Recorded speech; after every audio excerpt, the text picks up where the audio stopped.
This week's The Talk of the Street was recorded in a hotel room in Nashville, Tennessee, and as such is subject to some unusual and unexpected noises. It also sounds at some point like Helen and I were kicking about the microphone and attempting to butter it. That wasn't happening, and I'm not sure why it sounds like it was. We also neglected to thank Georgia Taylor and Jane Danson for joining in on a joke that we started on Twitter. And the culmination of that joke is what you're about to hear in the intro, so thanks again to them. And with that said, here's this week's The Talk of the Street.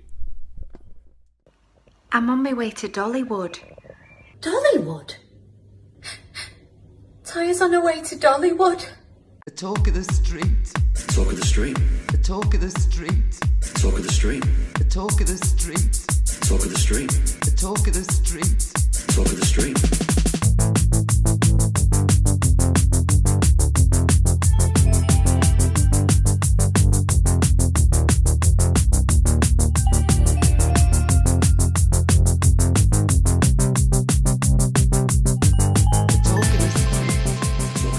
Hello and welcome to episode 161 of The Talk of the Street, an unofficial Coronation Street catch-up podcast that's put together this week despite hotel Wi-Fi, temperamental VPNs, intermittent loss of video, and I'm assuming in about 20 minutes time, a determined housekeeper. I'm Gavin. And I'm here to free Britney. You are? I am. Have you come to the right place? Yes. Okay, good. Fuck Jamie Spears. Fuck him in the ass. Oh? What's brought this on? Did you hear her testimony? No. They forced her to get an IUD and then refused to let her take it out. Her dad did? Yeah. Is that normal behaviour? No! It's all kinds of wrong. And I mean, this was all kinds of wrong anyway, but especially now, listening to that testimony, it's heartbreaking. Oh. It was already heartbreaking. A cheery start to our vacation podcast. You find us in Nashville, Tennessee. Nashville, Tennessee. This is Wednesday afternoon we're recording this. Yeehaw. Etc. Yep. How's your vacation been so far? It's been nice. Been good fun. Yeah, this morning we went to the Country Music Hall of Fame, which you did not find as fun as the Rock and Roll Hall of Fame we went to a few years ago. The Rock and Roll Hall of Fame was definitely better. For you. I found them. And all right people. And I found them equally delightful. Both are problematic in areas. Both are good in areas. And, you know, I get a little weepy at both. I have to admit. I get a little weepy at both. Mm-hmm. Seeing Maybelle Carter's guitar. Oofed. Yeah, I quite liked seeing some of the mandolins and the banjos and all that kind of fun stuff. There seemed to be an awful lot of... What's her name? Casey. Oh yeah, there was I think it's a special display of Casey Musgrave's stuff. I don't think that's there all the time. An awful lot of her dresses. Yes. Including her Met Gala outfit. Her Barbie Met Gala outfit from 2019, the last time we had a Met Gala, where she was dressed as a Barbie. Which, you know, was actually one of my favorite outfits from that year's Met Gala, even though no one really got camp right, because how can you get camp right? The whole reason for camp is to not be right. It's like if the Met Gala theme was Dada one year. How do you intentionally do Dada? It's like you're deliberately trying to lose me. You've won. Anyway, I really like the hairdryer purse. I would buy that. That seems to be a thing. Yes. We went to Dollywood. We did go to Dollywood. Dollywood? Where something rather remarkable happened. Dollywood? It's true, listeners. You may have already listened to the best part of this podcast. Yes. It may have already happened. We really did go to Dollywood. Yeah. Yes, and that was fun. That was more fun than we expected. Because we weren't going to go. We were going to go, and then we got to Pigeon Forge, and we're like, oh my god. It's like Blackpool and Orlando had a baby. I don't know what people think when they think Dollywood, but what I thought was kind of quaint, kind of twangy music, kind of... folksy. Yeah. Down home. I honestly didn't... I thought it was going to be essentially like a museum Right, and there is a museum to there. Dolly Parton, and there was part of it that was like Yes. that. It's just an amusement park. Right, yeah. But when you drive into Pigeon Forge, you turn the corner, and there's the Titanic for some reason. And there's no Atlantic Ocean, No. No. or any reason for the Titanic to be there. Right. There's a Hollywood wax museum that has a gigantic King Kong on top of it. There are a couple of upside-down buildings. Because apropos sure, of nothing. right. Like, more Ripley's, believe it or not, than you really need. And then the next town over, Gatlinburg. Gatlinburg. We're still coming out of this COVID thing. Right. And we as in you and I, Yes. the listeners, you may be in completely different places, but we're still erring on the caution. Yes. For the most part. I mean, we are on vacation, but yes, we do try to tend to... Err on the side of caution. Right. Stay 6 feet apart from people we don't know. This is not what we saw happening in Gatlinburg. No. It was kind of the opposite of that. It was packed, and there's only really one street, so if you're not comfortable with crowds, there's really no escape. Very much like Calendar for our Scottish listeners. Yes, but even in Calendar, there are a few little back alleys you can escape, or you can go and walk by the river. There's a river there, isn't there? Like behind. Yeah, I Pigeon remember Creek. we parked by that creek. Oh, in Calendar? Yeah. Oh, I don't know what the name of that. Oh. So instead we escaped into the Smoky Mountains, and that was lovely. That was, yeah. Gav had 1 foot in Tennessee and 1 foot in South Carolina, would you believe? North Carolina. North Carolina. One of those. If one foot was in Tennessee and one was in South Carolina, I had a There would be a problem. massive stride. Yeah. Tickets to the gun show! Right, yes. So what did we do before that? Oh. No, that was our first landing. We stayed the night in Hagerstown, though we really didn't do anything in Hagerstown. No. We found a presidential library and museum that we didn't know existed, and we stopped at that, because we'd already seen that particular dead president a few years ago, Woodrow Wilson. But we have watched Corrie. We have. And amongst all that, Yes. we managed to watch Coronation Street. We watched it together, which hasn't happened since, like, the first year we were doing Early the days. podcast. Early Very days of the early days, podcast. where we would sit together and watch it together, and then you would watch it a second time. Right. That no longer happens. No, I try and watch it just one time. But pause it when I'm writing my notes. Yes. Whereas I watch it one time And write no notes. and write no notes. This time I have very high level notes. Nothing like what I normally do. So No. this is going to be I imagine, an abridged conversation. I've no idea how this is But going to knowing go. us, Because normally, no matter what's happened, we end up talking for between an hour and 40 minutes, an hour and 50 minutes. That's yes, typically how long we talk. yes, I've no idea how long this is going to run. Right. I imagine it's going to be less. sure, We'll see. yes. And on that note, and I don't have any of my jingles. No, So we're gonna anything have that's to, added is going to be something that I can find and put in post-production. yes, So, back to those sort of days where we have Right. to imagine moment of the week. There we go, right? yeah. So anyway, shall we preamble, my dear? Yes, please. Give us some of that retro Corrie news. Aha!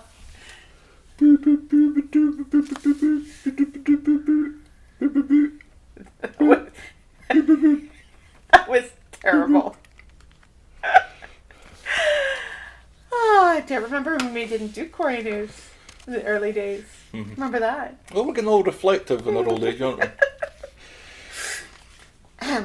Like Disney and Warner Brothers before them, ITV is acknowledging that certain words and images of the past can incite harm. They are including a warning message to that effect at the beginning of certain episodes of Classic Corrie to temper that harm. More of this self-awareness, please. 2 thumbs up. Yeah, I noticed that the addition of Haley recently Yes. has brought an awful lot of that Yes. stuff back to mind. And for the first while, it wasn't necessary. Mm-hmm. And then there was a problem with Haley's tax forms, and Mike Baldwin, our boss at the factory, has a conversation because her tax is coming through in the name Harold Right. rather than Haley, Right. and so she has to admit, or Alma has to admit to Mike what's been going on. Right. And Mike's rant about it was Problematic. today. I can't remember how it would have been taken like 20 years ago. Probably in most sectors, maybe even taken amusingly. Yeah, probably. But anyway, at the start of that episode, they had this episode contains language which reflects the age in which it was set. Yes. Sort of thing, just to kind of Yes. temper it. But yeah, it was quite stark listening to that. Yeah. Yeah, so I'm glad they are acknowledging that. And I think that's a good step forward. Right. Yes. Izzy is coming back in a new storyline to highlight how the pandemic negatively affected the differently abled, and she's bringing along to her a familiar face. Shirley Houston's real-life partner, Toby Haddock, will be joining the cast of Corey. Oh. Their scenes will not be filmed on set. Instead, they'll be filmed from their home. Well, that answers that question. So that will be Because we very wondered when we interesting. saw Izzy before if that was her house that was in the background. Right. Guess it was then. Yeah, so they've actually brought equipment and stuff to their home to film their scenes. So that's quite good. And Well, this is we've been crying out for a COVID type Yes. storyline or something off that ilk for some time. So right. Yeah. So this will be good. right, I hope. yeah. Yes, more of that, please. Finally, in Shaken Not Stirred news, Simon Gregson and Joe Jettine joined the cast of RuPaul's Drag Race UK to rappel down a 19-story building to What? raise funds for a children's hospital. Jazz Franks of Hollyoaks fame was also participated and said it made her feel like James Bond. So, Well, isn't that something? yes, They rappelled down a building. a 19-story building. Steve and Tim did. Yes, they did. Dressed as dinosaurs, No, wrapped in no. bubble wrap. No. Just That's dressed not as true. himself. Steve was pulling him up at face, though, if that helps. I bet it was. All the way down. Oh, that's Corey News. And now Will podcast for coffee. Do do do do do do do do. It grows in you. Do do do do do do. Ting. I'll probably cut that out. Oh no, you won't. Nobody bought us a coffee this week. What? And this is, I think, you made such a big deal about demanding. Threatening, Right. giving threats means people will not buy us coffee. That's very sad. It was almost like you'd taken a magazine and cut words out of it and put it on another piece of paper to make your, I demand your coffee. coffee demands. If you want to buy us a coffee for next week, you can go to ko-fi.com, that's ko-fi.com/the talk of the street. And if you leave your name and a message, we will give you a shout out. But it's not compulsory. You don't have to. It's fine. We'd rather you did. Yeah, But we'd you don't prefer have it to. if you did. It's fine. And now, this. So now we have to imagine this music added on top of it. Right, yeah. That kind of sounds like Last year tonight. Last Year Tonight. Last but Week Tonight. isn't. But yeah. So it kind of sounds like Last Week Tonight. But isn't. It's not exactly. Yeah. Non-actionable, that's Yes, I think how not you described actionable. But close. it. Welcome, welcome, welcome. Yes, welcome to Last Year Tonight. With With me, me, John Oliver. Just enough time to quickly talk about Artisan My Eye. Oh, this was about... Was this about artisan beer? Or was it like artisan coffee? Artisan bread. That's right, this was Evelyn complaining about the pastries and Roy's rolls. Yes, pastries. Artisan My My Eye, eye. she said. I was Gavin and you were not going to give up your shot. Oh, I just watched Hamilton on That's right. Disney Plus. That's right. Steve and Leanne received some life-changing news about Oliver's condition. For the second consecutive week, Emma has her hand stuck in a vase. Oh, he said he had still stuck in that face. It's date night for most of the couples in the street, which apparently means descending on Fizz and Tyrone's for some prawn cocktail and steak with all the trimmings. Oh. Michael does his best to talk Alina into doing the wrong thing by letting down her friend so she can go off a smooching with Seb. We finally have a potential threesome we can get behind as Roy manages to back himself between Evelyn and Trainman Arthur. Jenny is back from France, The but... throuple of my dreams. Jenny's back from France, but in an hilarious Gallic twist on Home Alone, seems to have left her Johnny behind. Slaps cheeks with aftershave. Scott enjoys a pre-work pint in the tabard. Our moment of the week was Peter and Nick's heart-to-heart in the back of the Rovers about Oliver's condition, and our boring moment of the week was the whole Emma, Alina and Seb thing, which was continuing to no one's delight, and that was Coronation Street and the talk of the street this time last year. And now we regret that because this Alina storyline is just so much worse. Well, we will get to that. Yes, we will. Alright, so, like I said, I have no notes. You have some notes. I have some notes. I can see them. So shall we? You can't lie to me. These are high level, though. Yeah, it's fine. There's no jokes in here. We will This is a joke-free zone. we will write our own jokes. We won't even workshop them like we did that Taylor Swift joke earlier. We was a workshop good- jokes now. That was a good Taylor Swift joke. I feel like I riffed on it, though, with the re-education centre. Right. Yeah. Fine. Okay. Yeah. I'll screenshot and post that to our Twitter feed later. The first storyline is our last storyline, so our second storyline is buying the Rovers. So this is... There's a lot of buying and selling this week, wasn't there? So we started the week with the front page of the Weather Gazette saying... Double scammy. Double scammy, that Daisy was trying to hide from Jenny, Yes. but ended up it was Johnny who told Jenny. Right. Because those two have a really strange relationship now that they're no longer... Well, they're still technically married. They're still technically They're married, separated. but they seem And to be he's getting still- on better than they Did before. were. Yeah. Almost. Yeah. Seems like both of them are okay. They're both adults. Yeah. Yes. But again, in Soapland, does that really count for anything? I don't know. Good. Anyway, Yeah. we start with the double scammy on the newspaper and Daisy. And then Daisy's taking revenge on Sean by taking all his shifts. I thought at the end of last week that Daisy had a call from the bank and the loan was cancelled. Yes. That doesn't seem to be the case because she still has her loan. But to repay that loan now, rather than using the profits that she was bragging about from Double Glammy last week, Right. now she's wanting to get as many shifts as she can from the Rovers, plus this allows her to shaft Sean Yes. and give him Well, so few shifts. she thinks this allows her to do that. So few shifts that he thinks that he's sacked. Mm-hmm. And that isn't the case. And also, I believe that's illegal. In the UK or the US? Either. Because it happens in the US, Yeah, it does. as young Master Nick Yes. will be able to tell us. Yes. So Kirk is in looking for his hot pot. Turns out that he's there as a kind of shit stirrer. We're not going to talk about why he's in there as a shit stirrer.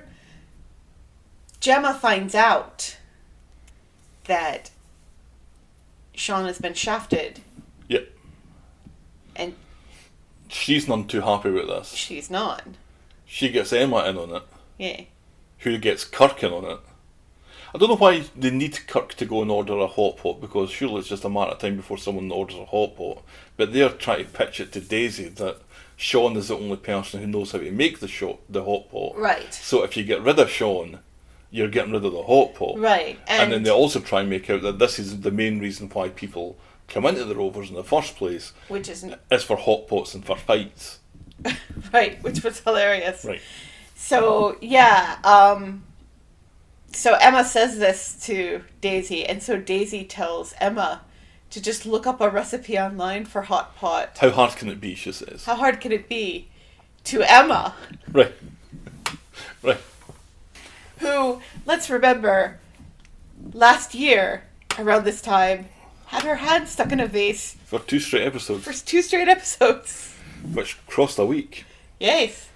So yeah, so she has a bold attempt at making this hot pot. It is not to Kirk's satisfaction, but, No. but I think he would say that it wasn't to his satisfaction anyway to get Daisy into the shite. Yes.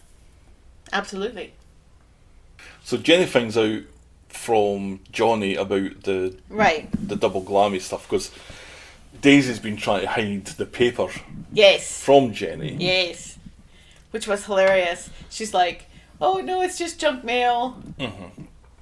Johnny is assuming that the deal is off Right, because of the double scammy thing. because of this. Jenny is confused. Johnny disabuses her of this. Right, opens up the paper. So then Jenny has to go and sort everything out. And this is Jenny being Oh, it was fantastic. landlady extraordinaire. She was fantastic Jenny. with all of them. And so Jenny comes in and she yells for Daisy. Daisy goes in to talk to her, and Gemma says to Emma, right, this is our time to leave. Let's stage a walkout. Right. Right, so And so they do. So the Rovers has been left. Completely empty. So Ed, rather than coming in, seeing that there's nobody there and then leaving, Right. comes in, see there's nobody there, then goes through the private room in the back. Right. Tucks his head in. Cooey! So desperate for a pint, I assume. So that, yeah, so she reads the riot act to So Daisy. and then she gets everybody else in. She gets Sean in. She gets Emma in. She gets Gemma in. Strangely enough, in all of this bit of this part of this storyline, she doesn't get Ryan in. No, there's no mention of And we Ryan. don't really see Ryan's name on the rota, do we? I didn't see it. It was very quick. Which is weird, considering that Ryan's employment at the Rovers will become prominent in the discussion later. Kind of important in another storyline. Yes. Right. But he has no say in any of this. No, yeah, and he's Right. not brought into this meeting. He's filming on different days, it would Right, seem. Right. apparently. Right. Daisy is still kind of under the impression that she's part owner of the Rovers, even though at the best she was only ever going to be a 5% 5% owner. because she's Yeah. paying a deposit. Right. I But saw she's- somebody say that they don't think it's possible for a bank to give you a loan to put a deposit down on something because that's essentially getting a 100% mortgage Right. when everything is a loan. Yeah, that really confused me. I thought that I was under the impression that she had gotten the money herself, that it was her money, that she had saved up enough from Double Glammy to pay for the deposit. Her None of profits- this makes any sense. No, well- by all accounts. Well, last week her profits were so good that she could get the loan. Right. But again, like you said, that doesn't make any sense because that would be like 100% mortgage. So yeah, so she's put in her place, not only because Jenny's now saying that she's going to, Have to pay both. right, because the only way that Daisy's going to get money is by doing a shift of the Rovers, so it's coming out of Jenny's pocket, Right. One way or the other. right, so she might as well just pay it. So if she tightens her belt, she reckons that she can She can do cover both, this, yes. which gets Daisy, Completely Out out of of it. Completely out of it. which she's none too pleased about. No. Sean gets his shifts back. Right. But where's she going to live? Who? Sean. Yeah, he's not going to be able to afford that place that we've never seen before. That fancy pied-à-terre Yes, that we've never seen in the, in the place. I don't know, French Quarter, whatever, right? French Quarter of Manchester, yes. And his fancy car. Right. One assumes he's losing all that. Is that him back at Eileen's then? I don't That's know. where he was. I don't know. There's certainly room for 'Cause there's him room at there now that Eileen's Todd's because left. Todd's gone. Mhm. Mary's still there, though. And the whole Gemma and Emma thing was, well, we'll kind of let you off. You shouldn't have done this, but... But you were doing it for the right reasons, blah, blah, blah, blah, blah. Or whatever. But it was great. It was great. Jenny, you know, the way Jenny's like, and you, and you, and you, and See, you over there. Lots of people think Boom, that, that boom, Jenny boom. is like this archetype landlady. Uh-huh. And I think we saw it there. I think it was Tuesday night this was shown. I don't know. To me, this is Jenny finally becoming. You know, it's all very well standing behind the bar and with the bon mot and the quick wit, but they're laying down the law and the. She's laid down the law a few other times when people were trying to fight in the Rovers, getting people out and stuff. Like when those people came in to abuse Carla. So I love to see her like this. It's good. So the Rover stuff is kind of dealt with on Monday or Tuesday, and then on Wednesday we have this sub-storyline of Johnny finding a new place to live. Yes, which was odd. Because he's still at the Rovers. Right. And Jenny he's moving out. And now he's at the point where this is. I kind of get the impression that he doesn't give a fuck one way or the other about that his marriage now. Alright, he really doesn't. Because he comes in and he sees Jenny talking to Ronnie. Yeah, and he has no problem with it. And he's fine. And he even says to somebody later on, you know, when they're like, well, aren't you going to be, you know, don't you want to move away from here so that you don't see Jenny with Ronnie all the time? And he's like, she has a right to be happy. Where was this guy a few weeks ago? Right? Yeah, because he's in Roy's Rolls with Carla, and he's talking about all the places that you could go. Right. She's like, why are you getting this teeny tiny, like, one-room place here when you could go anywhere? And it looks like it's crossing his mind that he could be going to Australia. Yeah. But he doesn't. He gets a place on Maudsley Street. He could go to France with... Eva. Yeah, with Eva. And the baby. Rosie. No, not Rosie. No. What's the baby's name? Susie. Susie. Is it Susie? Yes, it's Susie. It ends in IE. Oh, little Susie. Yes. On the toilet. Yep, that's what it is. I'm sure she's using the toilet by now. She's got to be like, what, 3? 4? Probably 3, yeah, 3 or Yeah. 4. So, he and Jenny then... He's telling her that he's moving to Maudsley Street, which is just round the corner, and she'll be able to see him coming out the shower. Weirdly enough. Right. They have a little drink to talk about the good times that they've had together. And after a few drinks, Johnny is getting a little bit... Well, he's not maudlin, but he is getting a bit, maybe, overly self-reflective and talking about A Star Is Born, how Jenny's star is on the rise and his is on the wane. And it gets a little cringy where Jenny's kind of mocking him for being a gay icon. Well, because A Star Is Born, all 3 A Star Is Born movies star gay icons. Well, this is a joke. Yes, Judy Garland, Barbara Streisand, and Lady Gaga. Lady Gaga, right. Yes. But I think this is her point, is she's trying to deflect away from the kind of seriousness of what he's talking about and how he's trying to pitch this as being she's on the rise and he's on his way out, kind of thing, as he talks about the lady... she said she talks about it being like, when did you come over, this kind of camp gay icon with the Lady Gaga stuff, and he's like, oh no, I'm talking about the classic version, the version back in 1950, whatever. With Judy Garland. Right, and then that's when he realises that he really is a... gay icon. He's now gay, Johnny. Apparently. Which is kind of an awkward, unpleasant joke, but fine. We saw lots of pictures of Chris Christopherson today. Who was the other guy? Chris Christopherson was the one with Barbara Streisand. It was Bradley Cooper with Lady Gaga, famously.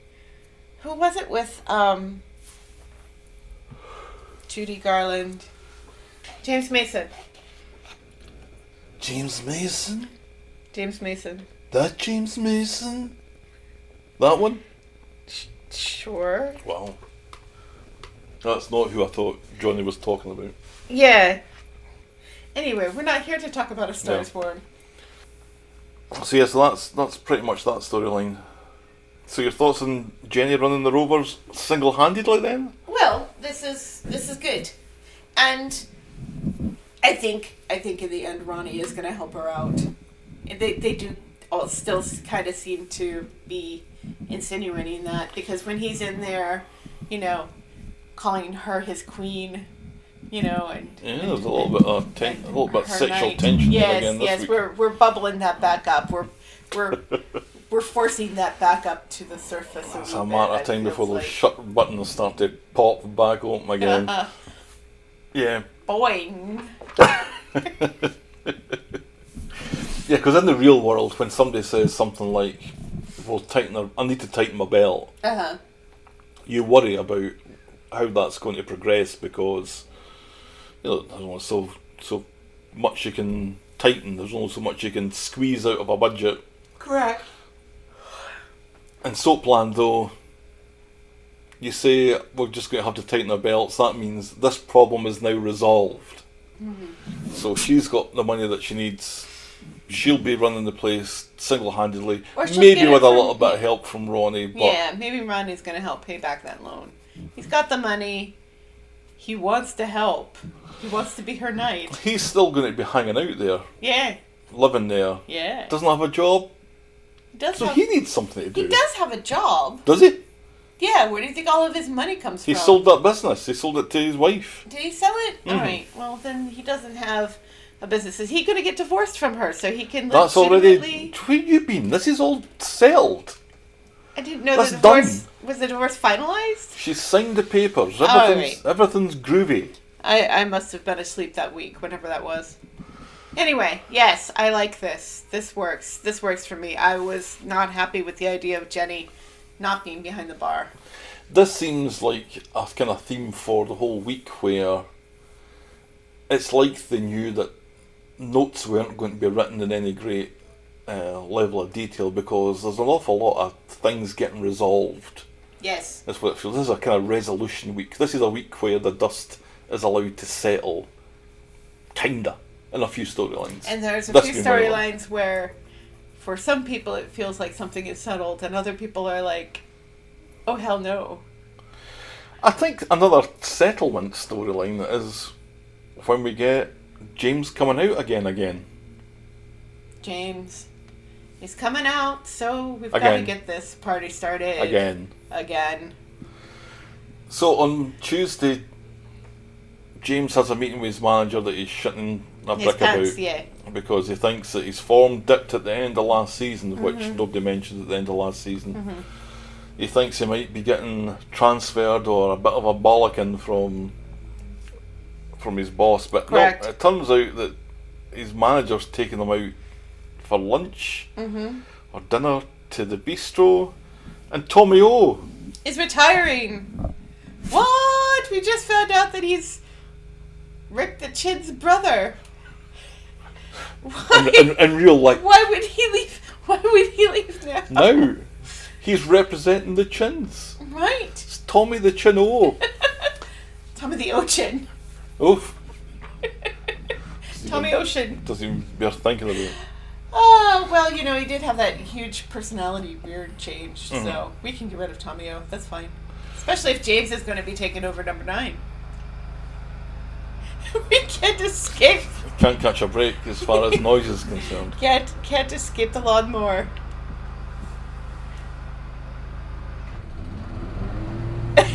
Just amped it up. A louder version of that. There we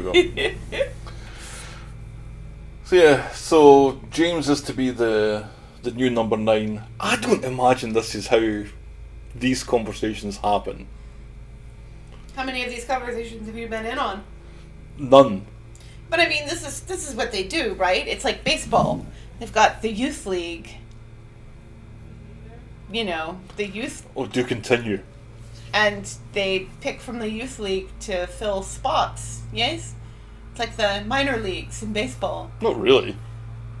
Then what is this youth league that James and? I don't think James is in the youth. James was playing for the first team. He was playing in the senior squad, because that's how he ended up being in the same dressing room as Tommy O. And So what's the Well, point? that's what I understood anyway, was like he was a sub and they brought him on occasionally, and Right. So he wasn't like a mainstream. I don't know what that means, but I don't think he was a starting player because Right. Tommy O was the striker. Right. Now James is going to be the striker. Okay. So he's But not... the coach would just say, right, You're in the starting lineup now. he wouldn't take you out for For lunch? a lunch to And talk schmooze. about it. But in doing so, we're reintroduced to the guy who looks like he played the worm in Game of Thrones. It's Danny. Now Danny left for that London, I think. He was going to go and be a Doesn't chef. look anything like the guy who plays the worm in Game of Thrones. Every time I see him, I think he's the guy that played the worm. They have completely different body shapes. Well, I haven't seen him naked. He has Yet. Danny has a much rounder head than the guy who plays the worm. Anyway, so he's back from wherever it was on a temporary basis because he's got a job lined up in France. La France. Ooh la la. That he's away tomorrow, would you believe? Yes. So he just showed back up just to say goodbye. Right. Sure. So he's having lunch with our James, and we see a couple of lads sitting in the corner giving themselves a little nudge, and they're looking look up at that. somebody on the phone and saying, at that is him, it really is him. And they're taking photographs of Danny and James together. And we find out that Danny and James sitting across from one another, not touching one another. no, certainly not Not- having any kind of sexual contact with Right, each other. yes. Just In the bistro. two men sitting at a table together. Like Just they are. The two men above them sitting the at a lads table. are, right. Yes. And so the next day, Michael, who's been looking out for James, he spots some stuff online ahead of the press conference suggesting that it was something really awful, wasn't it? Was it not something like James should be taking an AIDS test as opposed to the knee? Yes. For a start, that really doesn't scan. No.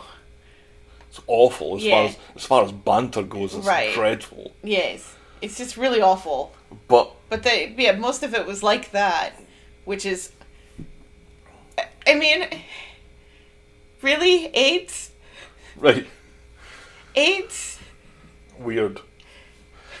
But the club have seen this. Mm-hmm. They've briefed the press, and the press guy warns James that this might come up, Yes. but not like that during the press conference, because what they're going to do now is announce to the press that this guy that they've had on the books for a number of years is going to be Tommy O's replacement. Yes. Again, not something I think would happen. I think maybe it would if, like, your striker is, like, your star player.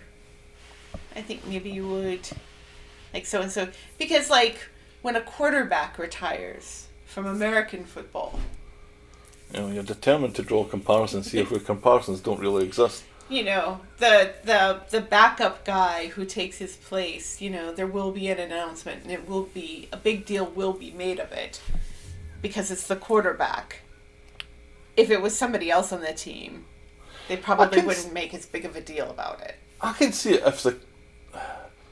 if the captain was retiring, they'd maybe announce the new captain and there'd maybe be a press conference there Right. because you don't replace a captain every game.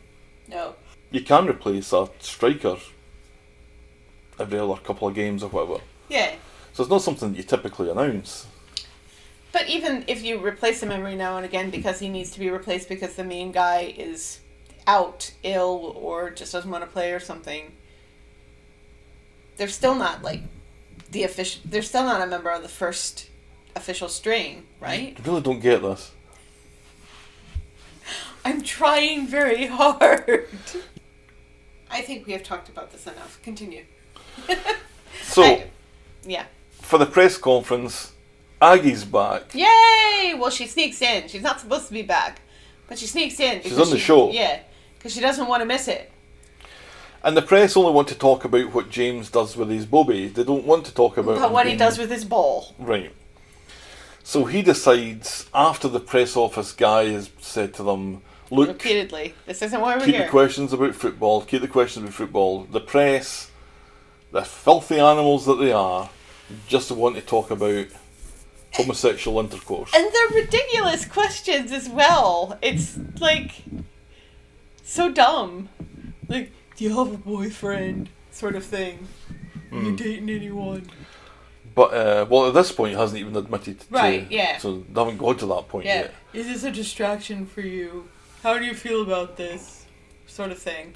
But rather than follow the club line of just answer the questions about football, don't ask, don't tell. He says he definitely isn't gay. Is gay. He definitely is gay this time. Yes. I'm definitely gay. He's a Pisces, and his favourite food is mac and cheese now. Let's talk about football. But they don't really want to talk about football. No, yeah, so the next guy is like, oh, you're so brave, you know, and thank you for answering these questions and stuff, and we're sorry that this has gone on.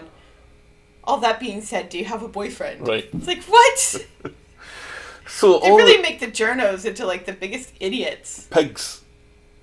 That's how Spitting Image had them. All this attention that James was worried about. Mm-hmm. He's right, he's getting the extra attention, but now his attention like he's the cause celeb of this. He's a hero. He's now the poster boy of gay footballers. Right. Gay black men, etc., etc., etc. And then, to make this James's best day, it turns out that Danny's not going to France after all. He decided not to, just because of James's announcement. He was on his way. He heard the press conference. And it made him It came on just after Frasier on the radio. And it made him decide to stay. Yes. So he's come back. He's quit this great new job in France, in the business that he wanted to be in. He wants to be a chef. A chef in France, eh? Right, yeah. He wants to study being a chef in France. He's got this gig as a chef in France. And he's thrown it all away for James. And now he's going to work at the bistro with Debbie. Well, so we understand. Yes. Our video went out round at this point. And I think we're to understand that what we missed was the first non-socially distanced kiss on Coronation Street in a year and a half. Yes. And it was James and Danny. Yes. We didn't see that. No. We assume it was lovely. Yes, it sounded lovely. And then on Friday, the press turn up on James's door, and it's Danny that deals with it, and he tells them to bolt. He says he's the butler. Right. The headline on the paper is "Out!" exclamation mark, which can be taken a couple of ways, neither of which like that. Or also like that. It's out that James is now outed himself fully, because, as he said, he's been out to his teammates for a while, and none of them have cared. Yeah, that was one of the great things about that press conference that I really loved. You know, first it was like, oh, how are you worried about what your teammates will say? They've known forever. Well, how are your parents going to deal with this? And Ed is the one who shouts, "Oi, we're fine with it. We're very proud of him. Mm-hmm. Fuck off." Right. And that was really nice. Because remember, Ed was the homophobe. He was making it very hard to like him at that point, remember? Because we really wanted to like Ed, and it was like, oh, this is becoming quite tricky, because he was Danny's mate, and he wasn't sure about Danny, but then when Danny came out to him, he was like, well, okay, I'm okay with this, because Danny's a mate. Mm-hmm. Then James thinks, well, that's fine, he's going to be okay when I come out. Mm-hmm. And then he wasn't. And then he wasn't. No. So there's out in that sense, but then there's out as in get out. Get out. Which is it? And we don't really get to see the much more than the byline from the back page of the Weather Gazette. But it is to be assumed that it's because he's come out. Yeah. Yeah, because the team isn't going to sack him for that. Right, so I'm glad that this has happened for a number of reasons. The biggest reason, because I kind of thought it had already happened. Right, yeah, because we knew he'd come out to his family and to his teammates. So we were like, why is he acting like he's not out of the closet? Oh, well, because he didn't do it to the public at large, which was weird. After he had that little run-in with that scrote on the street, remember? Oh yeah, remember that? Remember when he had Bethany as his beard? Right. Oh, that seems like it was an awful long time ago, doesn't it? Yeah, because remember, it was because of all that Michael found Grace and that baby that wasn't his, but that he thought was his. Remember that storyline? But then got knocked up anyway, and then had a baby that is his. Right. Just to bring us entirely up to speed on that story. And yet that baby and Grace not in the show at all this week. Nope.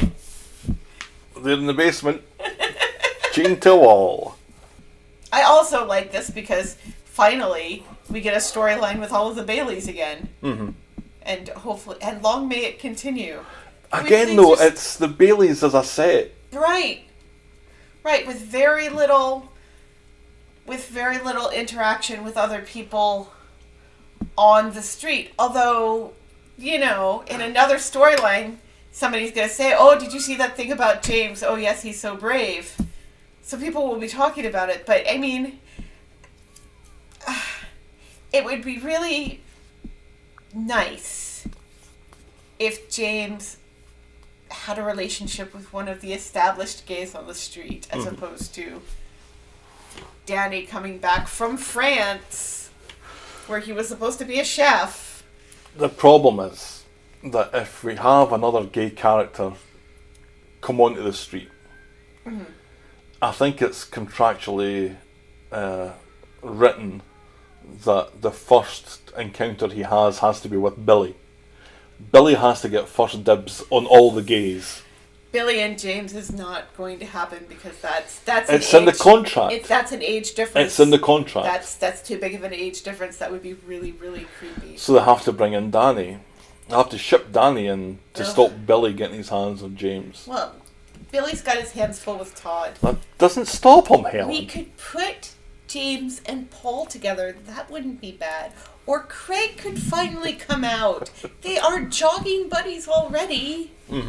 Why not? And by jogging, you mean running at half speed. Correct. In public. Interestingly, you know, we've had conversations about this in the past where I think I saw it. Is this a big deal anymore? I didn't think it was going to be that much of a big deal, but the world has kind of changed since I've had that somewhat naive viewpoint. Right. That people do care about an awful lot of things that aren't really important. No, and they care about what other people do with their junk. Right. More than they should. And their knees. Right. So people do care about things that they really shouldn't care about. Right. Or the things that they should care about, but in different ways. Right. And there's also this dynamic that it would be one thing if he were a white kid coming out. Or even a white footballer coming out. But to be a black footballer coming out, you know, there's so many layers there of what somebody could get offended by. Because we just had our first official American footballer come out of the closet and say that they are gay, and, you know, while they are still playing. Because we've had footballers who were gay who came out after their career had ended, after they had retired. Right. This guy's the first one. And it seemed kind of like a non-story until it was found out that he's also a Republican, and then that became the story more than the fact that he came out because he was a white guy, you know? He's a linebacker, isn't he? Yeah. Could have told you that. Our next storyline today is Gail's playlist of death. So on Tuesday she's singing a song about an octopus, is our Gail? Only it's not about an octopus, it's about an optimist. I think it's is it Bastille song? I think I've got that wrong. I'm 47. It turns out that she's still in contact with Sam, and she's still in contact with Natasha. She's still cleaning for Natasha. And she's also homeschooling Sam? Right. What happened to the whole deal with Daniel? Why would Daniel get the shaft from this whole deal? He's not Nick. He's not even related to Nick. He doesn't like Nick. Maybe it was just a made-up part of the storyline. Perhaps. So then we see Sam bumping into Nick outside the tram station, and Natasha isn't keen on this being allowed to happen. No. Sam is very much wanting it to happen. Yes. And Nick is, well, we've said to Natasha that we won't do this. Right. We can't do this until something changes to make this okay again. So this irks David to the point where he starts to give Gail a hard time about this. David all of a sudden cares about somebody else. Right. When did this happen? And he gives his mum such a hard time about this that she starts to complain about having chest pains.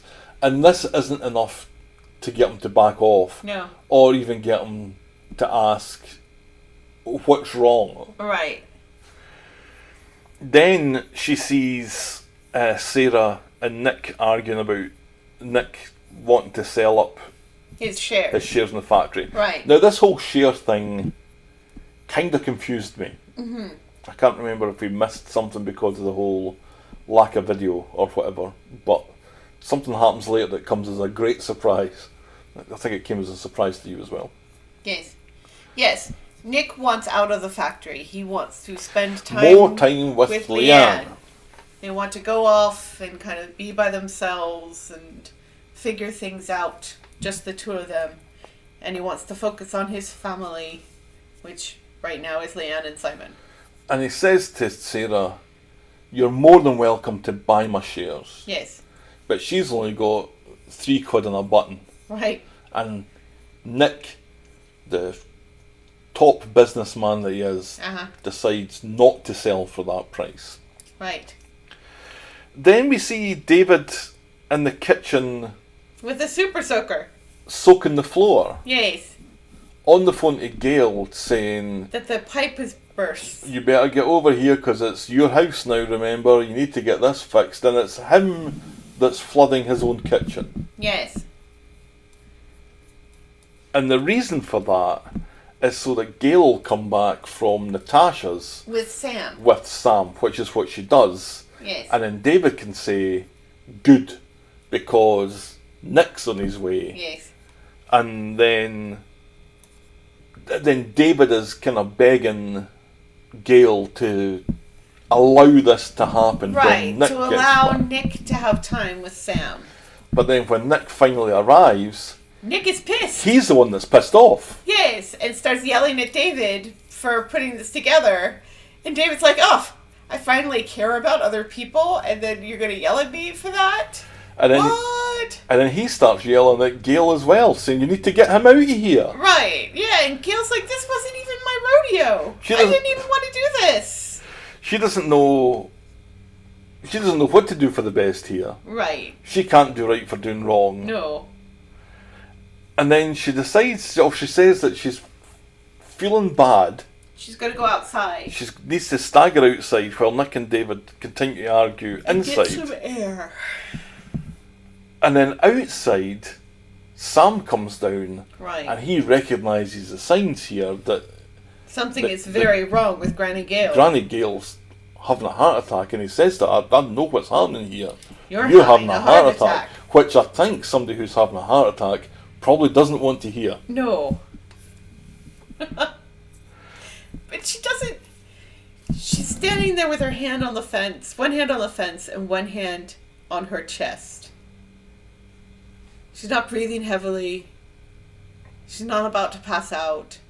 She's not like, "Oh, I need to sit down," or "I need to lay down," or anything. She's just standing there. Having a heart attack, quietly. She just doesn't want to make a fuss. Do you know, that wouldn't surprise me. She doesn't want to make a fuss.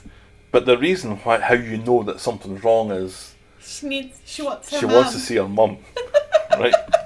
Because then, like, everybody wants to... Because Sam goes back into the house Right?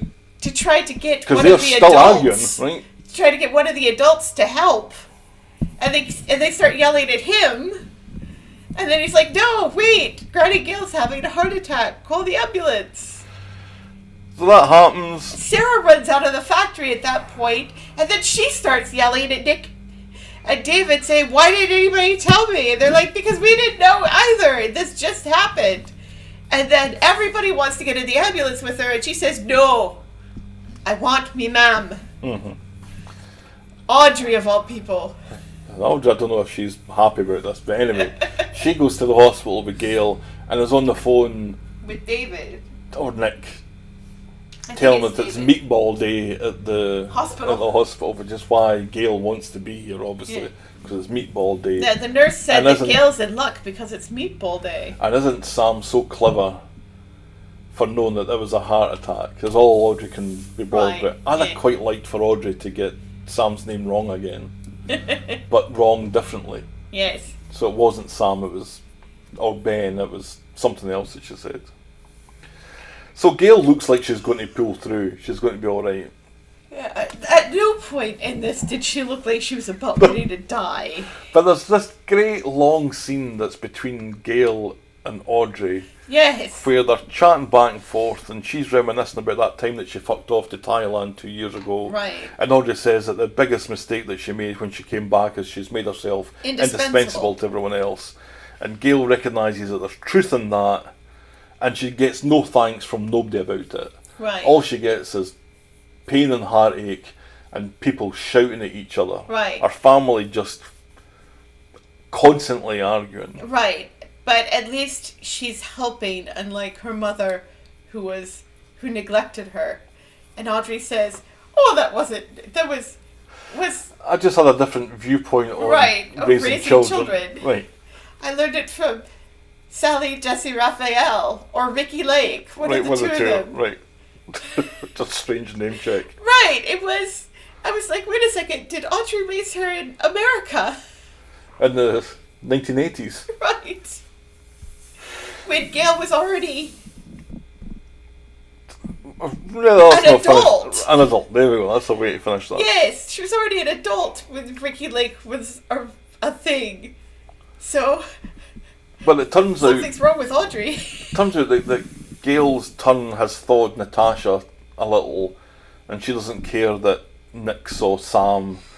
And Audrey says that what with sinkholes, ex-girlfriends, secret sons, and Shona, Gail's had enough, and Yes. she's fucking off out of Weatherfield. Right. So Fuck y'all. Fuck y'all. Then, on Friday, it turns out that Nick has forgotten all about his mum and he's throwing a surprise 40th birthday party for Leanne in the flat. Yes. He's bought her shoes. Yes. And they're the right size. And also massive 40 balloons. Mm-hmm. She doesn't look like she's wanting to celebrate her 40th birthday. No, it doesn't look like she wants to celebrate anything. And Roy's Rolls, Sarah needs Nick for a Joe LaFoe meeting coming up. We've got a Joe LaFoe mention. I know. Quite a few Joe LaFoe name checks. Let's get the Joe LaFoe klaxon sounding. But he's Aruga. dedicated to Leanne today Yes. because it's her birthday, so Yeah. tough titty. Yeah, so Sarah, you're going to have to do this. He decides to do one stage more than the bare minimum that you can do here, which is to get Carla involved in the JLF meeting. Right, and Carla says, no dice. Right. Because she carries a grudge a long way in a bucket. Absolutely. So Nick just avoids the meeting, and Joe LaFleur seemingly LaFleur. is interested in going elsewhere now. Yes. In the meantime, Sarah and Adam are chatting about buying Nick's shares. Why is Sarah not at this Joe LaFoe meeting if it means so much to her? I can't remember her reason why she said she couldn't do it. Was it just because she's having lunch with Adam? Adam has the money to do this. Yes, he does. He was thinking about expanding the business, but seems happy enough with Imran. And is quite happy to throw some money at this and just let Sarah be Right. the manager of the thing. Because, they're married now, so his money is her money. Yep. As it should be. Back at the flat, Toya comes round, because Toya's in it this week, with candles and a chocolatier voucher for Yes. 2. And she has a little point to herself, maybe, Yeah, and it was hilarious when Leanne's like, oh, candles. She's got candles and shoes. A great band. And a chocolatier. thing.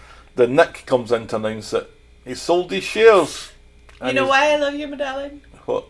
You've never bought me a candle. I bought you shoes. I have bought you shoes. You have bought me shoes. Yeah, a few pairs of shoes. Yes. So at the factory, Shoes that I have loved. right, Nick announces to a gathered throng that includes Sarah and Adam and Beth. Beth is back! Woo! Everyone's in. Everybody's here today. We've got a new majority shareholder. It's someone who means an awful lot to the factory, and the factory means an Right. awful lot to her. Ladies and gentlemen, roll you Put put your hands together. for... Carla Connor, Barlow, whatever. And Sarah's like, what the fuck? And Sally still calls her Mrs. Connor, Yeah. even though she's Mrs. Barlow now. You get a It lot. was never Mrs. Connor. I like the little insights that you get of the universe that exists outside the storyline. Because Sally doesn't care. Sally's actually quite happy about this. Yes. So, Sally is quite pleased and licking boots. In the storyline, you have all this conflict of Right. between Sarah and Nick for the shares, and Carla Right. probably wants to stick one over Right. Sarah for all the shit she's had to put up with. Right. So there's all this resentment and drama and politics And that's it's going very on. confusing. All this is going on inside the storyline, but outside the storyline, Sally don't give a shit. She's quite happy. I really like that. Yeah, she loves Mrs. Connor. So it seems Sarah that Nick Connor. didn't get Sarah's message. Right. I wasn't aware that there was a message. Yeah, because she called him up Oh, I missed that. when Adam said that yes, it was all good that he got off the phone with his financial advisor Keith. It's not really Keith, is it? Kevin. It might be Keith. Keith. Who knows? And it's while they're arguing that he finally gets the ding that with the voicemail. Right. But And this the seems paperwork like and the money have been exchanged. This is a done deal how did this all happen so quickly in an afternoon. in an afternoon? This seems oddly quick, and it was also really confusing because a little while ago it seemed like Carla does not give a fuck about the factory She anymore. spent 6 months trying to get away from it. Right. She gave her shares away to the Knicker people. Oh, the Knicker people. Remember the Knicker people? Remember the Knicker people? Remember the songs of the Knicker people? Yes. Give us one. No. I'll get my guitar. We'll sing a song of the Knicker Light a people. bonfire right here in this hotel room. Burn our knickers. Thus summoning the Knicker people. Carl insists that Sarah is an important cog in the underworld machine, but she's kind of saying it with She's a got a smirk. smirk. Right. She got the money from Johnny. So now we understand why Johnny hasn't moved to Australia. He can't afford it anymore. He can only afford the place round the corner. Right. Because he's funded. Because he used to own the factory. Right. And see, this is the whole thing. It was while they were... This is obviously something that happened during that conversation at Roy's Rolls between Carla and Johnny. You know, after she said, well, what are you going to do with your money? Because, you know, you could have done all of these things and you don't really want it because you're getting old and you're like... There's not really enough time for me to start over again. Right. It was kind of the way Johnny was, and it was kind of like, oh, this is nice. We're getting a conversation between Carla and Johnny. We rarely get that anymore. Yep. The show rarely remembers that they are related. Yeah. But this is why, so that they could do the whole switcheroo with Carla and Sarah and Nick, and confuse the heck out of us. So that is Nick now out Yes. of this. Mm-hmm. And remember, the only reason that he was in this was to piss off Carla in the first place when Peter Sold his shares of the factory. to Nick. So the shares that Peter sold to Nick are now getting picked up by Carla, but she'd already given away the shares that she had to the Knicker people. Right. So, and then she marries Peter, who was pissed off with her at that point, And they weren't together at that point, and that's one of the Right. reasons why he was willing to sell to Nick, because he liked to see Carla uncomfortable. Right. This It's was all- much simpler when Mike Baldwin owned it, and people just got on with their fucking jobs. Right. Now we have And nobody had shares. Now we have red string strung up all over this room, and we're frantically trying to connect people, and we look crazy like that guy from It's Always Sunny in Philadelphia. Moving on then, Moving on. Alya and Ryan. Not an awful lot happened here other than Alya and Ryan are back this week, because everyone's back this week. Yes, and They're still having issues finding time for each other, right, because following the Yasmin stuff, right, and following Tim's mum about the house. right, God rest that theme tune. yes.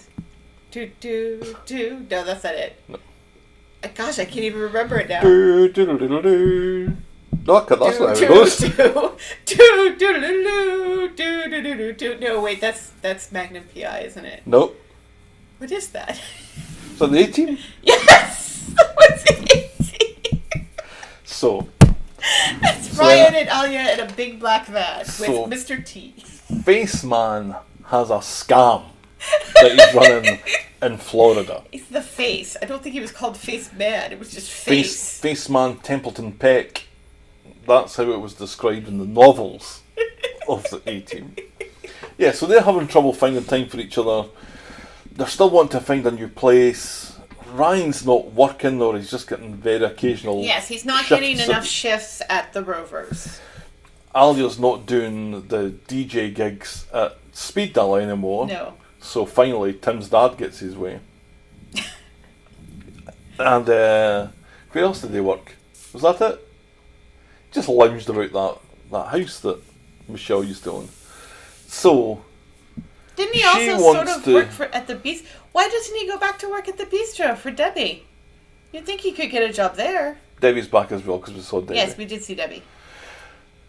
Because Debbie's hiring Danny. Right. She could, and she's looking for people. She's trying to get more people. Why does Ryan not go there at all in any of this? Why does no one say, hey, you know what? You like to bartend. You like to serve. Why don't you go back to the bistro? You don't have to deal with that skeezy guy who tried to feel up your mom anymore. We find out that the community centre has been sold Yes. and Yasmin's debts have been cleared. And So she's relieved. that is that storyline done. Yes. David gives Ryan a strange bit of advice when they're hanging out, they're washing. Basically, don't settle down and have kids. Which gives Ryan some pause to think about Right. his Don't do relationship what with I've Alya. done. And also, we can see that the sinkhole is still there. So what Sinkhole the is hell, still there. Natasha? Right. I thought you were going to fix this. She talks a good game. Yeah, there's fencing round about it. So, Ryan is now kind of playing it a little bit cool with Alya. He's arranged some things that she's pulled out of, and Right. He wants to do indoor golfing with her, but she's going out with Yasmin instead. to a spa or whatever. Right, yeah. And he didn't plan this right or anything. And she's like, we could do it some other time. He goes to the Rovers where Daisy comes on to him a little bit. Yeah, He she talks talks about about being his a- pretty eyes. He talks about being a DJ in Ibiza. Oh, where did you DJ? Because she used to work there, and he's like, Yeah. oh, it wasn't those sort of places. So, but she tells him It does kind of make it seem like maybe that's not what he was doing in Ibiza, or that he's he... running drugs probably. So she tells him to follow his passion. He goes home and he does a set at 4 o'clock in the afternoon that's been streamed globally. And Alya is really supportive of him, but needs to know when he's going to start bringing in some money. Right. And that's kind of where we're left with that. You know what he should do? Ko-fi.com. He should have, like, his live stream, like, you know, put in the Ko-fi thing so that people who listen to his live stream can buy him coffees. And then somebody would come in. It's a seamless segue It is. into ko-fi.com/the talk of the street where you can... I'm not going to do that again. But I mean, that's what a lot of live streamers do, is they have on Slack and stuff. Mm-hmm. They have people buy, and and it will come up, and they'll thank the people in the live stream. Yeah. And sometimes it will be a thing where you pay money, and then they have to say whatever you have them say, sort of thing, and that can get creepy and awkward. But I don't think Ryan would have a problem with that. There are ways to DJ live streaming on the internet and make money. Yeah, you need people to be listening to it, though. Right. Well, he seems to be getting some listeners worldwide. Yeah, like 4 or whatever. So he wants to do DJing at Speed Doll again. He's wanted to follow his dream now. Right. Now that Daisy's told him to follow his dream, that's what he wants to do. Alya is kind of poo-pooing it and just wants him to contribute financially so that they can move out and get a place of their own. I don't think he's going to like the fact that she's moving in these or making these kind of requests from him that are so formal and fiscal based. He wants to be a bit of a free spirit with his DJing, and then they're going to end up splitting up. Right, and that's not good. And I don't want him to be in a relationship with Daisy, because why? Nobody deserves that. Not even Ryan. No. And there's this whole thing where Alya is using canned music in the Speed Doll again, and Ryan's like, "Why are you doing that? Why can't I just DJ?" Nobody likes this music. Then Kathy comes in and says, "Oh, I like this shit. Oh, I love this song." Mm-hmm. That was funny. It feels like that's what this is moving towards, is just the end of this relationship. It's gone as far as it can. Why do we keep breaking people up when there are enough single people on the street to match people up with? Because they don't find drama in comfortably together people. Yeah, but some of us don't like to see some of our favourite couples break up. True. And I like Ryan and Alya together. I think they're cute together. I enjoy their relationship because she's very type A and he's not. And I think that works. He is so type B. Yeah. They smooth one another's edges off a little bit. And I really enjoyed that. And he was so supportive through the whole Yasmin thing, and he was so brave sticking up for Yasmin and I was going to say, they've been through an awful lot together. They really have. But it feels like it is being wound down. Right? Yeah. And I don't know. I kind of like the idea of Daisy and Daniel getting together and barbing with one another. I find that's more fun than Ryan and Daisy. The good thing that we learned from this storyline, though, was David's little trick about hanging up clothes. Hang the tops from the bottom and the bottoms from the top. I've lived my life by that mantra.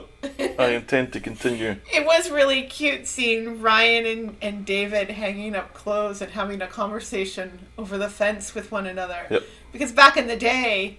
The echo coming from the sinkhole. But, back in the... goblins coming out of the sinkhole. Back in the day, that would be, a scene that you would see between two housewives in their backyards chatting to one another across the fence while they're hanging up their clothes and stuff. So it's really... Yeah. It was really fun to see two men doing that. Was hanging up there. Right, over a sinkhole. Mm-hmm. So yeah, I did like that. That was one of my favorite scenes of the week, even though David's advice is horrible, except of course when it comes to clothes. Penultimate storyline is Summer's diabetes. Ugh, diabetes. Not very much going on here. Rest in peace, Wilfred Brimley. And Bret Michaels from Poison. He's still alive, isn't he? He can still rest in peace, though, can't he? Maybe Bret Michaels isn't alive? Oh yes, he's very much alive. Is he alive? Yeah, but I wish him to be peaceful. Not a huge amount happens in this. Summer has gone from... It felt like she'd made some kind of peace with this diagnosis last week. Yeah. Now she's not. Now she's being a moody teenager about it. Well, and that's to be expected. That at first you're kind of like, well, fine, and then you're just like... She doesn't want to learn how to inject herself. She wants Billy to do it for her, and Billy is getting pissed off at doing it. Well, and which is fucking awful, because you're the parent here. You're the one who was like so helicopter parenty about stuff and so concerned. But now when you realize something has happened, why not just do it for her? He's alive. You can put it down. He's alive. Because I remember when I had to give myself injections. You know, I did it myself and it was fine, but it was also nice to not have to do it every once in a while and make you do it. Oh yeah. Oh God, I remember that. Yeah. It was fun, wasn't it? No. Didn't you love injecting me with poisonous medications that killed my immune system? No. It wasn't the highlight of that vacation, which I was on, by the way.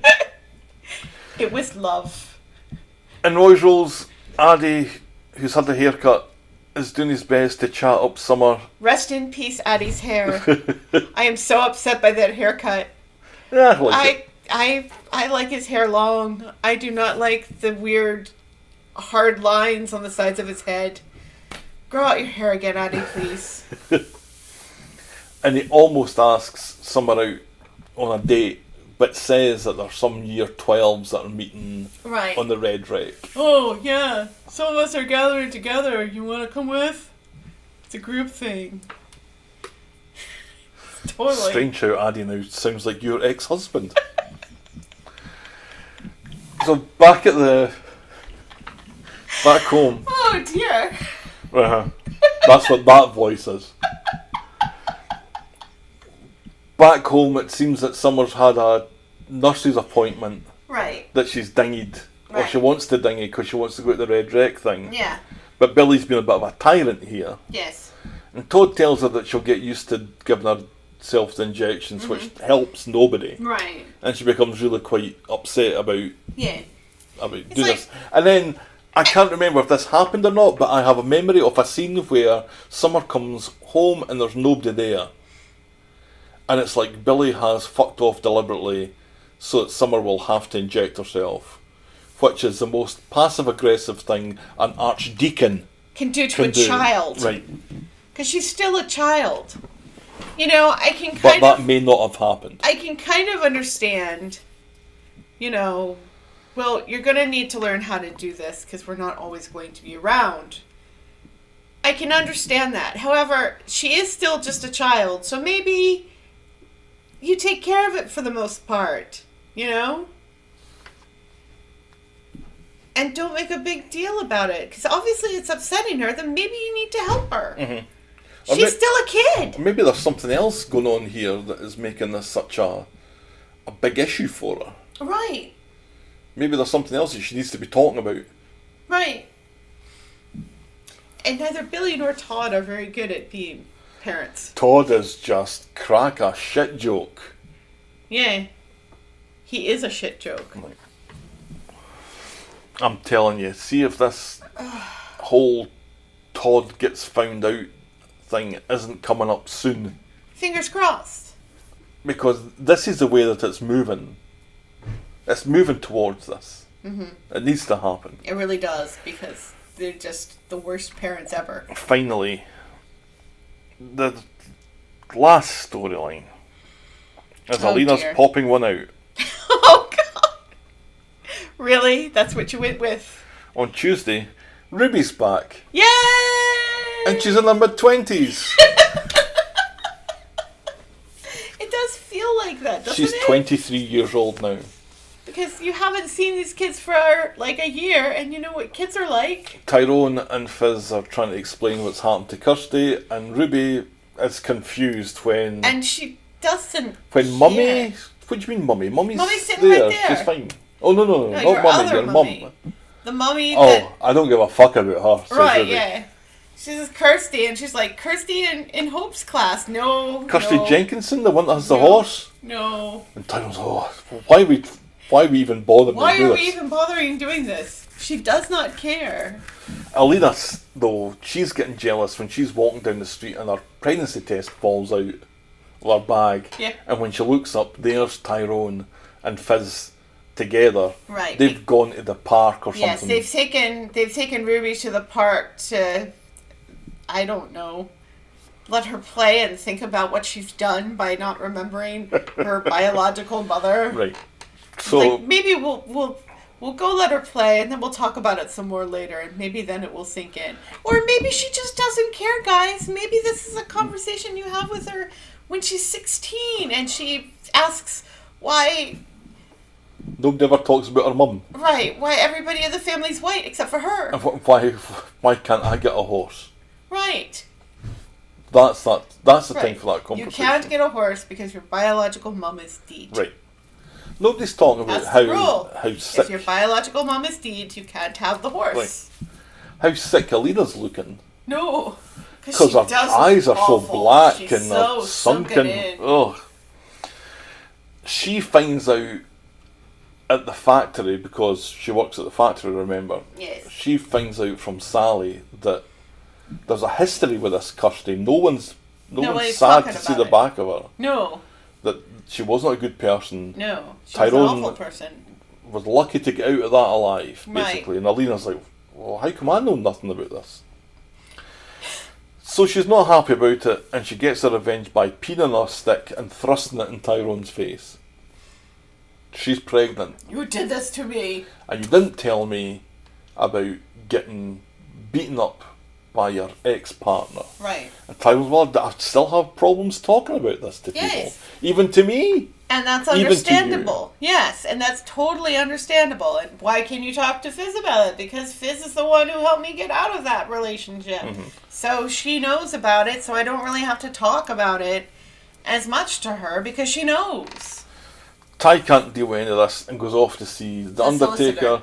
Or yeah, the Undertaker. And is confused by the idea behind a cardboard coffin, Yes. because won't it fall to pieces? An Undertaker. Fizz is the one who says, won't it fall to pieces when you're trying to put it in the... It's built very, very soundly. It's built very soundly. It's fine. I quite like the idea of that. Yeah, me too. Please do. So, elsewhere, Evelyn works out from Put Gav in cardboard. Alright, whenever whenever. you have a spare minute. She works out that Alina's up the duff. Mm-hmm. Can't remember exactly how that happens.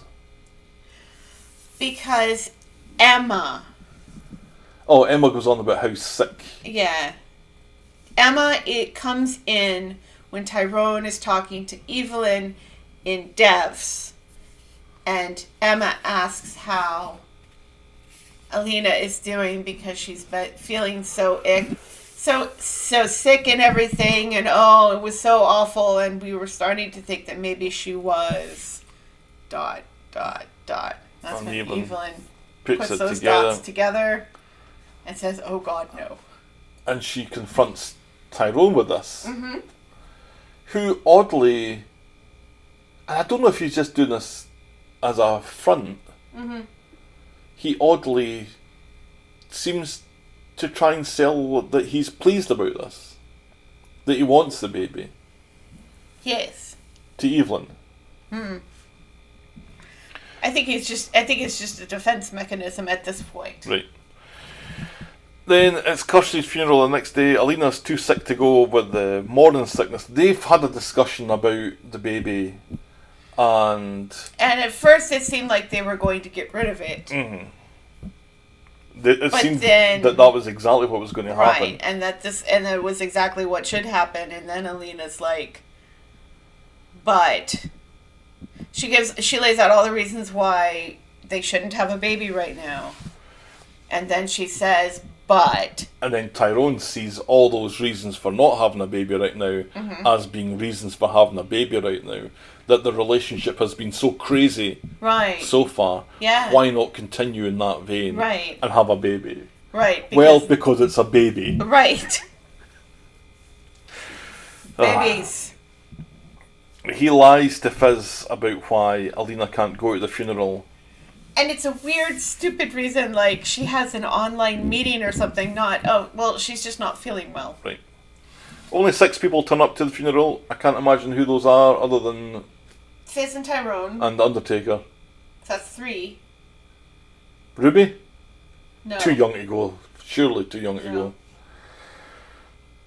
go. And then Fizz invites Tyrone back for a drink Yes. afterwards. And it's Yes. nice because they seem to be Burying the hatchet. right, getting all that animosity has now been levelled thanks to the Kirsty thing. Right. Put everything into perspective. Yes. They need to get on for the kids. Right. That's what they're going to do. Yes. Everything is now out in the open. Right. Says Tyrone as he grabs his collar a wee bit.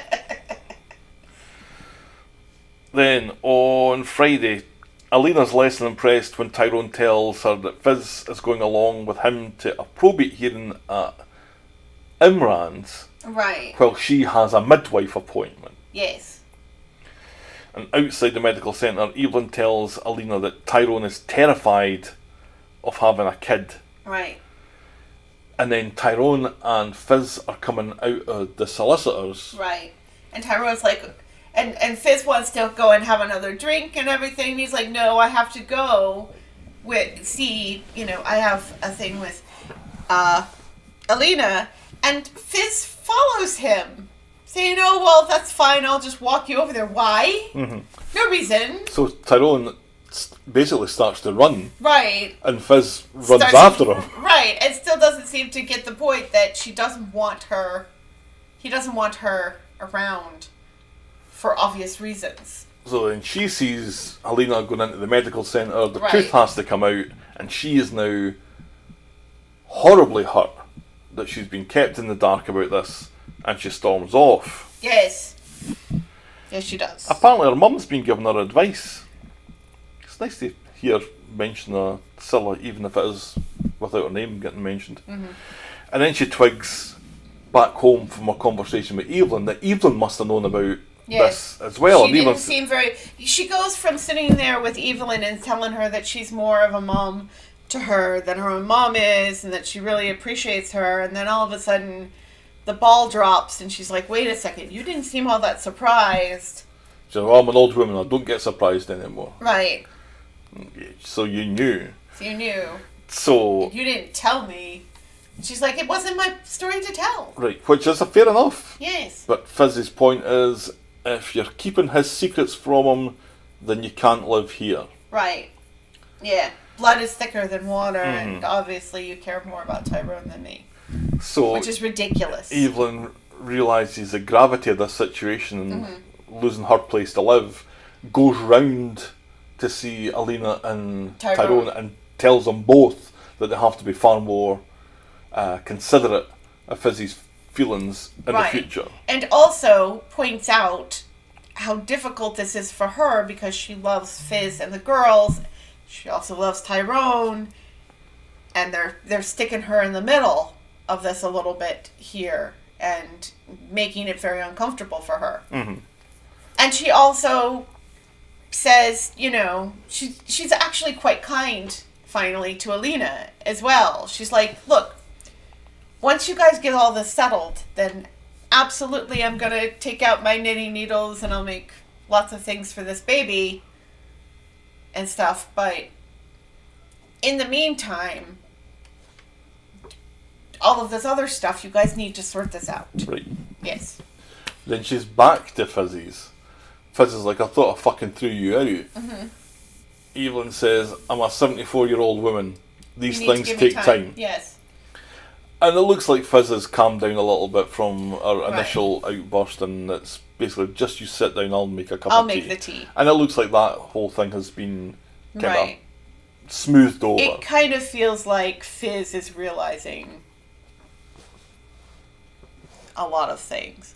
She does go off to have a drink with Maria and stuff, and talk with Maria about it and be very frustrated. And I appreciate the fact that in that conversation she says how controlling Tyrone was about contraceptives with her, and how she doesn't understand this because Tyrone was always so anal about, but not like that, about contraceptives. It's a stick-up contraception, yeah. Extra loop. Right, because we're sitting here going, wait a second, he was with Fizz forever, and an oopsie never happened between the two of them, and yet with Alina it just automatically happens. Yep, but Tyrone, as far as we know, wore 2 condoms at a time and a face mask, so... And like one of those full body condoms from that one movie Right. at one time. Hot Shots? Was it Hot Shots or was that Naked Gun? It was Naked Gun. Right. Alina and Tyrone go to the pub, and after saying that they're not going to tell anybody until 12 weeks, they tell Kev. Right, And because basically they that also whole... are nasty to Kev by saying that they're going to call the baby Kev. And Kev's happy about baby Kev, but then we learn there is no baby Kev. Right, This is Alina's, something that Alina does. this is Alina's supposedly. sense of humour. Alina apparently cracks jokes that catches Ty out 4 or 5 times a day. That's canon now. And then Alina says, who would ever name a baby Kev?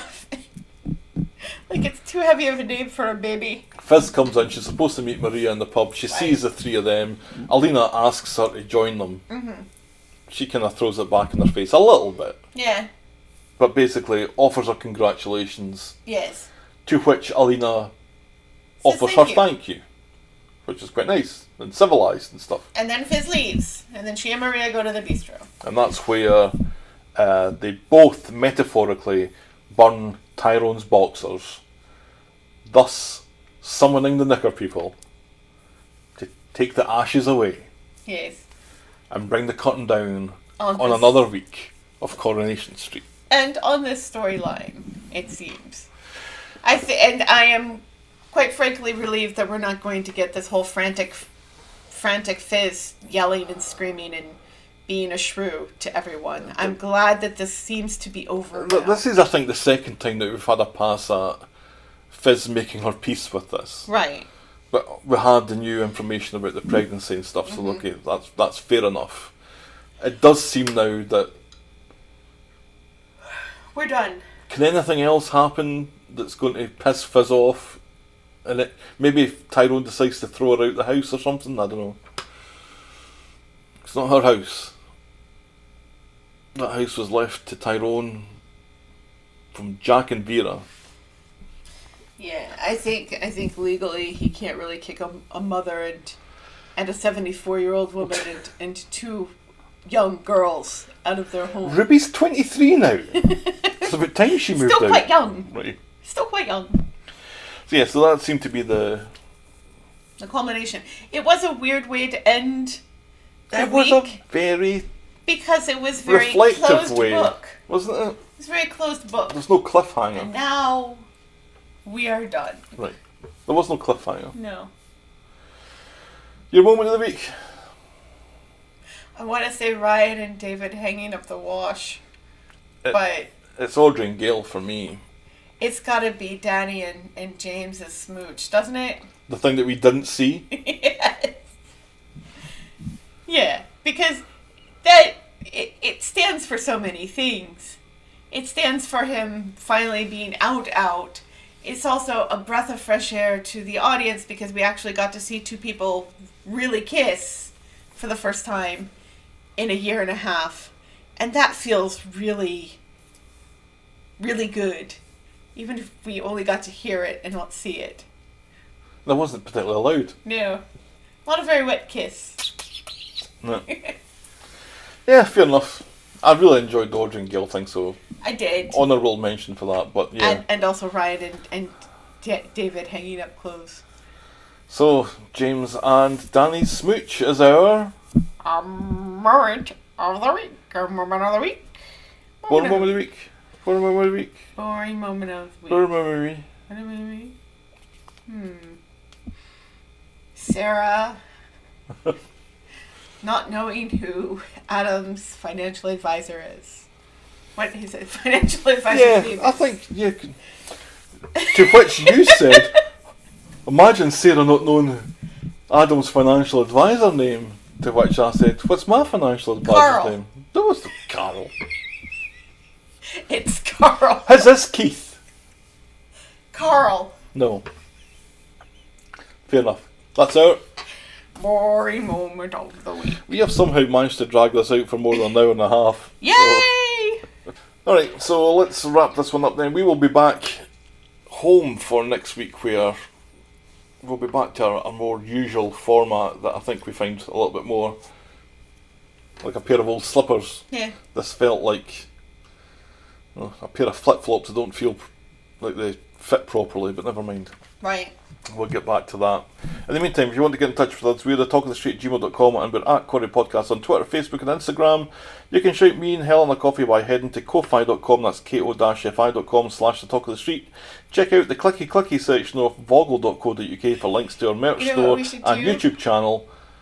We You should totally, interrupt me when I'm like 2/3 of the way through that. We should totally make one for Ryan.